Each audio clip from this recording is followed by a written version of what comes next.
So ngayong araw mga katoks, gamit tayo ng Umkuha lure, Red Pulse. At of course, nagamit din tayo ng Daiwa Joinus. At saka yung pinagdugtong na kapong at saka Jagero Monstero guys. Nilagyan ko ng tali dyan. Ang para sure na hindi siya matatanggal. Dito na tayo. Good luck, good luck.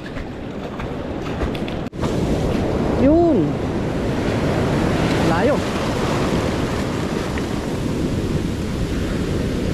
Oh, fish on guys. Fish on mga katuks. Uy. Uy. Ang laki na tong stripe snapper guys. Ang layo pa, nakita ko ng stripe to. Fish on tayo. Ay. Sabi ng stripe snapper guys, oh. Alright. Ito, hindi pa ikan. Wala tayong tali mga katoks, kaya ilagay natin sa bag ni Julian. Oh. Garam. Kure lang. Oh, chill man.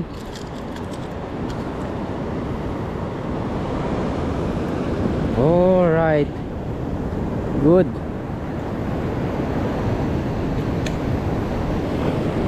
Ay, nakatanggal.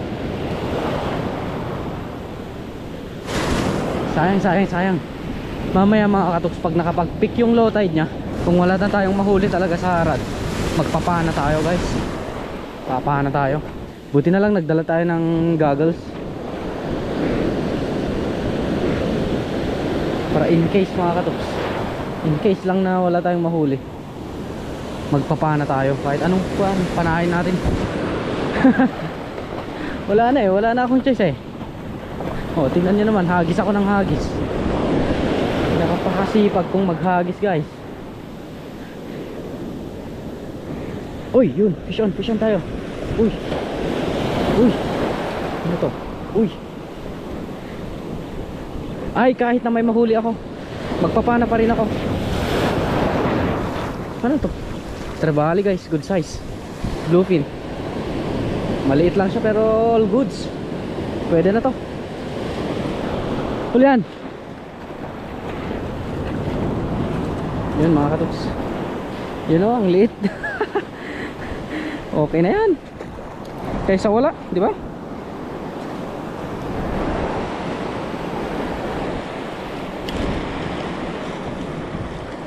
Oh.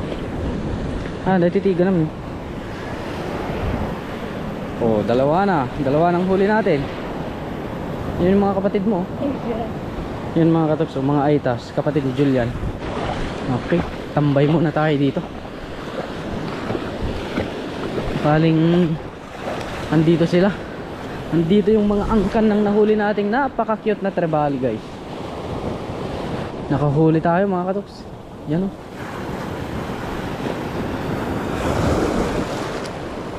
Yan. Sumabit lang sa gilid. Kanuping. Mag-iisan pa natin. Dito lang tayo, magtambay na tayo dito. Sakaling mamaya pag high tide niya mga kaibigan, pagpagilid yung mga bluefin niya. Meron pa rin bluefin dito mga katoks. Kaso baka nasa gitna sila. Kaya tiyagaan na lang muna natin dito. Alright, fish on tayo mga katoks. Ano kaya to? Kanuping guys. Yan, gigil yung mga kanuping nya. Uy. Ay, grabe naman ka-energetic na ito. Yan o.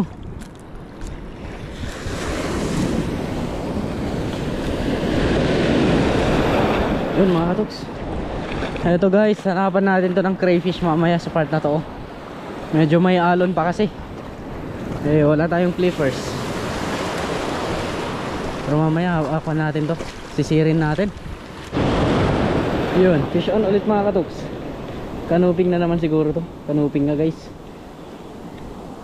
Yan, pang 5 grams talaga mga ganitong isda.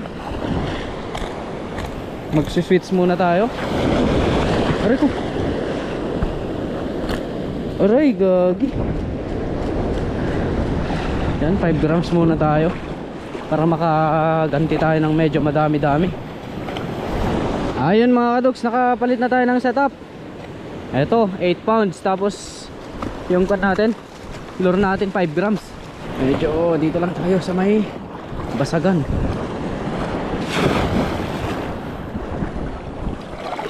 Yan. Go, go, go, go, go. Okay. Slow retrieve lang. Oop, fish on. Fish on. Yan na. Kanuping guys. Eto na.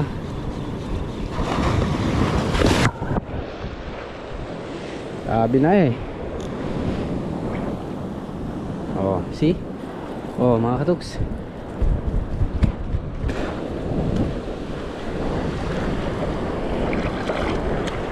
Tulian! Tulian! Tulian!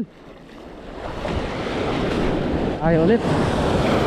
Medyo malakas nga lang yung ahalon sa part na to mga katuks. Yan.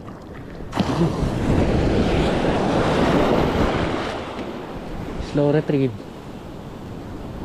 So ito yung isang technique ko guys. Pag pumupunta kami tapos halata ako na medyo mailap sila, gamitan nyo ng 5 grams. Yun, dali. Ay, kanuping ulit. Ay, huwag mo iba to ah. Delikado, malapit ang nakawala.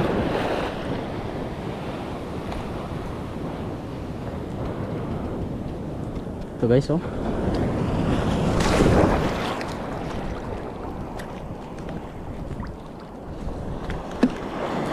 Subukan nga natin sisirin yan kung anong laman. Parang gusto kong maligo. May malaking shell dito yan oh. Ay, umang pala. Digos-digos din yan ang kamapa dito eh.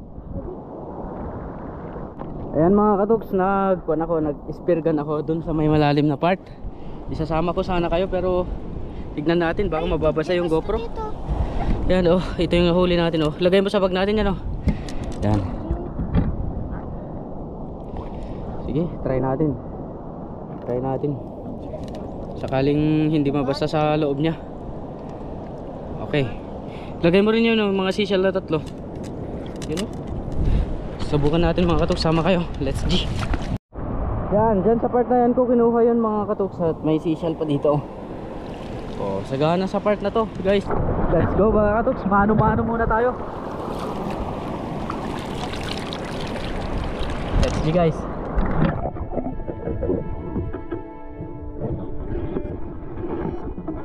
Magalaw yung ano dyan.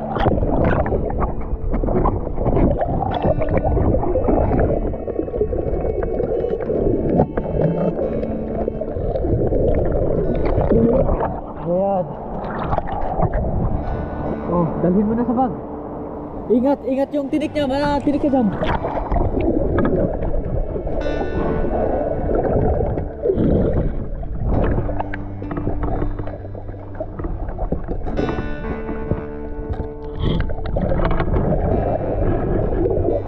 Daming isda dito sa malalim na part guys, kaso ay malalim siya eh.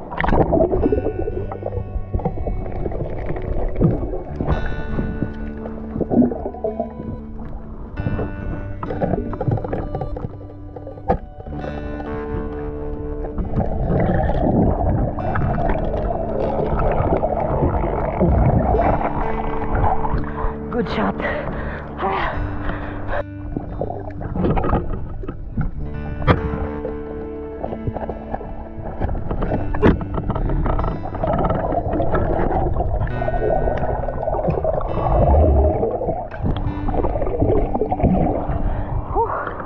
Good shot. Nice one. Marami tayong nahuli mga katuks na mga rabbit fish na yun. Ito yung biktima ko. Tawag niyo dito guys, yonking. Pumapana sa amin. Tinatawag namin ito na pumapana. Ito tingnan nyo.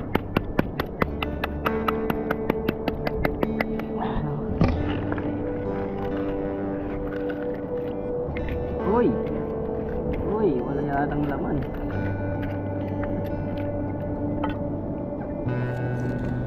Okay lang na mahawakan yung mga malalaking tinik niya, pero yung mga maliliit talagang delikado mga katoks.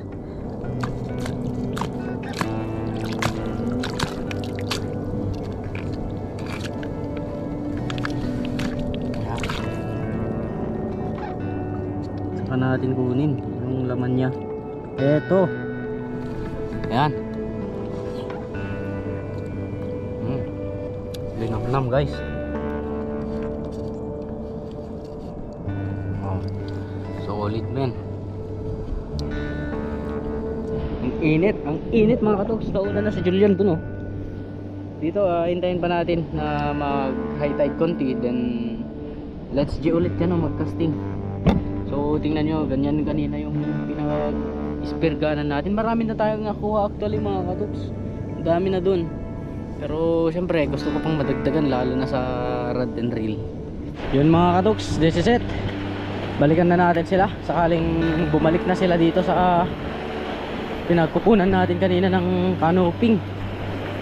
At di ko na mahintay yung tide niya, sobrang low tide pa rin mga kaibigan no?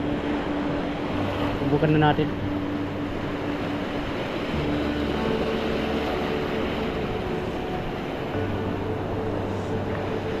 Agis. Pangit ng pagkaagis ko dun ah.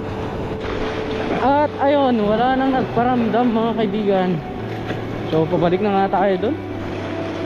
Wala talaga eh. Ayaw nilang magparamdam eh. Ayaw nilang kumagat eh. Ako sinabit pa tayo mga katoks. Layo pa man din oh.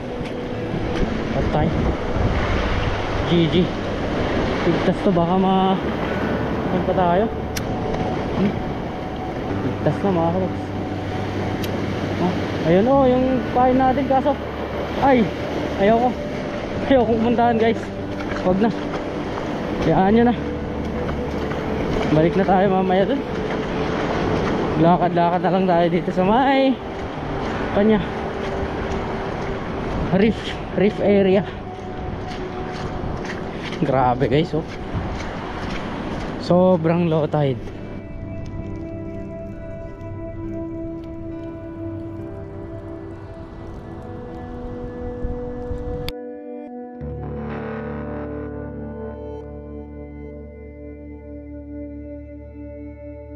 Yun yung hinihintay nating tide kanina, pero hanggang ngayon hindi pa rin siya mag high tide. So hapon na pag hintayin pa natin mag high tide mga kaibigan.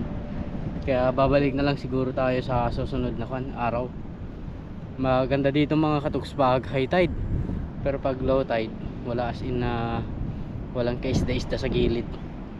Ayun, okay lang naman, marami naman tayong nahuli kahit papaano ano. Ayan, uwi na tayo mga katoks. At kita-kits ulit sa next vlog natin. Alright, a fish away guys. Yan, a fish away. Yeah, bro, feast, bang.